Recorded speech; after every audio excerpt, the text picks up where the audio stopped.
अस्सलाम वालेकुम viewers, welcome back to my YouTube channel. उम्मीद करता हूँ सब खैरियत से होंगे। आज की वीडियो में हम बात करने वाले हैं एलेवेंट 40 mg टैबलेट के बारे में। आप मेरी स्क्रीन पर देख सकते हैं एलेवेंट 40 mg टैबलेट है। ये टैबलेट किस लिए इस्तेमाल की जाती है और कैसे आपने इसको इस्तेमाल करना है और क्या क्या इसके फ़ायदे हैं और क्या क्या इसके नुकसानात हैं, ये सब आज की इस वीडियो में बताऊंगा। मैं आपको वीडियो को एंड तक लाजमी देखें। वीडियो शुरू करने से पहले अगर आपने इस वीडियो को लाइक नहीं किया तो लाइक कर लें, शेयर कर लें, चैनल को सब्सक्राइब करना ना भूलें ताकि नेक्स्ट वीडियो की नोटिफिकेशन आप तक बआसानी पहुंच सके। चलिए वीडियो को स्टार्ट कर लेते हैं। ये टैबलेट 40 mg में अवेलेबल है। यह आपको किसी भी मेडिकल स्टोर और फार्मेसी से बआसानी हासिल हो जाएगी। इसके फार्मूले की बात की जाए तो इसका फार्मूला पेंटोप्राजोल सोडियम।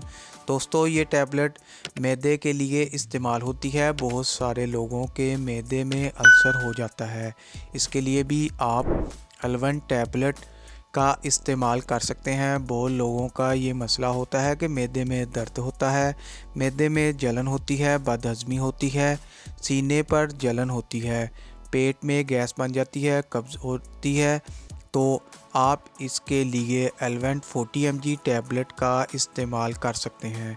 अगर आपको भी मैदे का मसला है, मैदे में दर्द रहती है, भूख कम लगती है, पेट में गैस बन जाती है, सीने में जलन रहती है, कब्ज़ होती है, दिल ख़राब होता है, तो आप इसके लिए एलेवेंट टैबलेट का इस्तेमाल कर सकते हैं। पेंटोप्राजोल इसका फार्मूला है। बहुत ही अच्छी मेडिसिन है। जेनिक्स कंपनी की प्रोडक्ट है। ये 40 mg टैबलेट आप दिन में एक टैबलेट इस्तेमाल कर सकते हैं।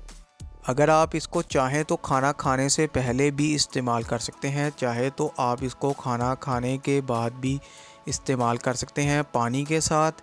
अगर आपके भी मैदे में दर्द है, जलन है, कोई भी चीज़ खाने पीने को दिल नहीं कर रहा, सीने में जलन होती है, कब्ज़ रहती है, तो आप इसके लिए एलेवेंट 40 mg टैबलेट इस्तेमाल कर सकते हैं। बहुत ही अच्छा रिज़ल्ट है।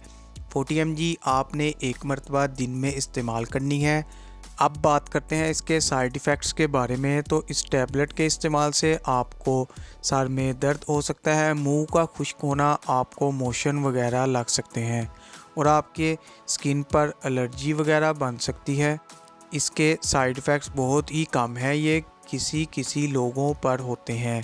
ज़्यादातर इसके साइड इफ़ेक्ट्स देखने को नहीं मिलते। अगर वीडियो अच्छी लगे तो इसे लाइक कर दें, शेयर कर दें। चैनल को अभी तक सब्सक्राइब नहीं किया तो चैनल को सब्सक्राइब कर लें। बेल के बटन को प्रेस करना ना भूलें ताकि नेक्स्ट वीडियो की नोटिफिकेशन आप तक बआसानी पहुंच सके। शुक्रिया। अल्लाह हाफिज़।